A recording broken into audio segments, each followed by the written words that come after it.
शुरुआत करेंगे जहां त्योथर में कल शाम 6 साल का एक मासूम बच्चा मयंक करीब 60 फीट गहरे बोरवेल के गड्ढे में गिरा है और तब से लगातार रेस्क्यू ऑपरेशन चल रहा है। बच्चे को अभी तक निकाला नहीं जा सका है। मौके पर रेस्क्यू ऑपरेशन जारी है। बोरवेल के पैरेलल जेसीबी की मदद से खुदाई की जा रही है। अमूमन हर बार इसी तरह से होता है, जब भी कोई बच्चा गिरता है बोरवेल में तो उसके समानांतर पैरेलल जेसीबी की मदद से खुदाई होती है और फिर एक टनल बनाई जाएगी और बच्चे को सकुशल निकालने की तैयारी। फिलहाल बच्चे का तो कोई मूवमेंट नहीं दिख रहा है। ये भी बताया गया है कि उसके ऊपर मिट्टी आने से वो गहराई में और चला गया। शुक्रवार शाम करीब 4 बजे की घटना है कल की, जब खेत में बच्चों के साथ ये बच्चा खेल रहा था और इसी दौरान खेत में ही खुले पड़े बोरवेल के गड्ढे में ये अचानक गिर गया। जरे थाना के मनिका गांव की ये तस्वीरें देखिए सामने आई हैं, जब जेसीबी की मदद से खुदाई की जा रही है। खेत में लापरवाही पूर्वक एक गड्ढा और उसके अंदर बच्चा अभी भी फंसा हुआ है और ये भी जानकारी मिल रही है कि लापरवाही पूर्वक इसे पराली से ऊपर ढक भी दिया गया था। ऑपरेशन जिंदगी देखना होगा, जद्दोजहद जारी है। एनडीआरएफ की टीम मौके पर मौजूद है। जेसीबी की मदद से लगातार खुदाई का काम किया जा रहा है। 40 जा चुका है, 20 फीट और बचा है। उम्मीद ये की जा रही है कि जल्द से जल्द बच्चा सकुशल बाहर निकाला जाए। हालांकि ऑक्सीजन भी सप्लाई की जा रही, पाइपलाइन के जरिए ऑक्सीजन बच्चे को पहुंचाई जा रही है, लेकिन कोई मूवमेंट फिलहाल तो नहीं हो रहा है। देखना होगा क्या कुछ होता है, लेकिन प्रशासन लगातार मुस्तैदी से काम कर रहा है। ये तस्वीर देखिए उस बच्चे की है। ज्यादा जानकारी के लिए बात करेंगे। दिनेश दहिया हमारे सहयोगी हमारे साथ जुड़ गए हैं। दिनेश, क्या जानकारी, क्या ताजा अपडेट आ रहा है बच्चे को लेकर? जी बिल्कुल, बताना चाहूंगा आपको कि 18 घंटे हो गए हैं अभी मैंक के बोरवेल में ही फंसे हुए हैं। रेस्क्यू की बात करें तो लगातार रेस्क्यू चालू है और प्रशासन मुस्तैद है। उससे समस्या भी आ रही है, पानी भी आ गई, लगा के पानी भी निकाला जा रहा है, रेस्क्यू चालू होगा और पूरा प्रशासन का प्रयास है कि मैंक को सुरक्षित निकाला जाए। जी दिनेश, ये जरूर बताइए कि ये खेत किसका था, बच्चा किसका था, ये वहां कैसे पहुंचता है? और लापरवाही पूर्वक ये भी जानकारी मिल रही है कि उसे बकायदा पराली से ढक दिया गया था, यानी कोई अनहोनी का इंतजार किया जा रहा था क्या?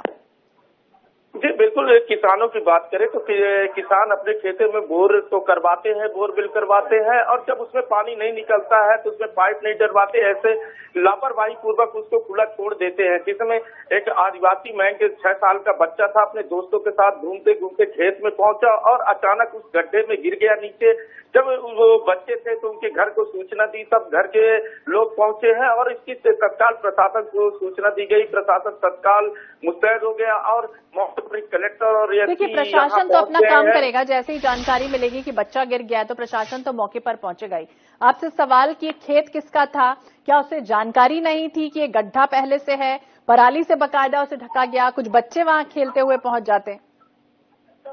जी बिल्कुल, ये मिश्रा परिवार का जो बताया जा रहा है कि मिश्रा परिवार का ये खेत है, वो उन्होंने 1 साल पहले इसकी बोर करवाए थे और बोर करवाने के बाद खुला छोड़ दिए थे। आज बच्चे जब से गेहूं की कटाई होती है तो गेहूं के बाली जो है तो गिर जाते, तो बच्चे उसको बिनते बिनते यहाँ तक पहुंच गए और बच्चा जाके गिर गया। जब ऐसे खेत मालिक को जानकारी हुई तो वो मौके से फरार हो गए, वो घर में भी नहीं है अपने।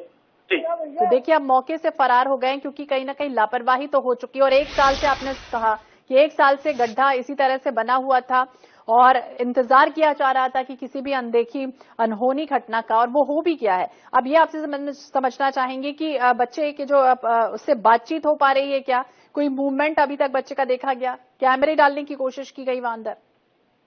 जी बिल्कुल, कैमरा डाला गया है और बच्चे का भी मूवमेंट कोई कुछ नहीं मिल रहा। बताया जा रहा है कि जैसे ही बच्चा गिरा है तो कुछ मिट्टी भी उसके ऊपर से गिर गई है, इस कारण कैमरा डाल रहे हैं, लेकिन बच्चे का कोई भी मूवमेंट नहीं मिल रहा है और परिजन तो रो रो के बुरा हाल है और परिजन में कार्रवाई की भी मांग कर रहे हैं कि जिनका खेत मालिक है इतनी बड़ी लापरवाही की, उनके खिलाफ प्रशासन कार्रवाई भी करे। देखिए वो हर बार होता है कि प्रशासन कार्रवाई की बात करता है, जांच की भी बात करता है। गड्ढे जिस तरह से खुले पड़े हैं, अभी हाल ही में हमने देखा था कि उसके लिए जांच के आदेश दिए गए थे, लेकिन उसके बाद भी जनता सतर्क नहीं हो रही है। बहुत बहुत शुक्रिया, नजर बनाए रखिए दिनेश तमाम जानकारी के लिए। लेकिन बार बार हम आपसे अपील करते हैं, बार बार INS 24/7 आपसे अपील करता है कि इस तरह की लापरवाही तो हो ही रही है और जिंदगी और मौत के बीच में बार बार ये बच्चे अपनी जिंदगी की जंग तक हाथ जाते हैं। और एक बार फिर से ये हादसा हुआ है, लेकिन उम्मीद ये की जा रही है, ईश्वर से प्रार्थना की जा रही है कि जल्द से जल्द मयंक नाम का ये बच्चा बाहर सकुशल निकाला जा सके। लेकिन लापरवाही बिल्कुल भी मत कीजिए। अगर इस तरह से गड्ढा आपके आसपास कहीं पर है तो उसे जरूर ढक दीजिए। और अब